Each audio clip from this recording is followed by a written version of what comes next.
तो आइए बच्चों, अब हम दूसरा पद्यांश विस्तार पूर्वक समझते हैं। हम तो केवल यह आंकते हैं, आंकते अर्थात समझते हैं।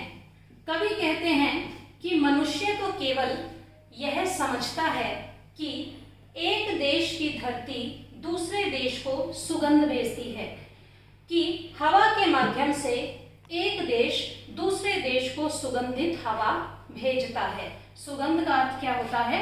खुशबू। सुगंध यानी खुशबू, कि एक देश की धरती दूसरे देश को अपनी मिट्टी की खुशबू भेजती है। और वह सौरभ, सौरभ का अर्थ भी होता है खुशबू। सौरभ का अर्थ भी है खुशबू या सुगंध। और वह सौरभ हवा में तैरते हुए पक्षियों की पांखों पर गिरता है। और सुगंधित पवन हवा में तैरते हुए, हवा में उड़ते हुए पक्षियों की पांखों अर्थात पंखों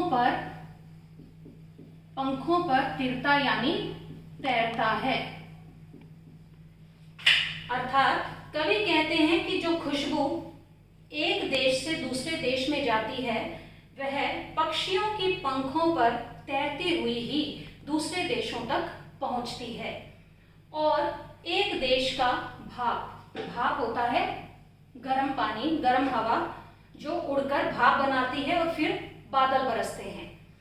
कवि कहते हैं और एक देश का भाप, एक देश के पानी की भाप दूसरे देश में पानी बनकर गिरता है, किसी दूसरे देश में बादल के रूप से बरसात के माध्यम से वहां पर बरसता है।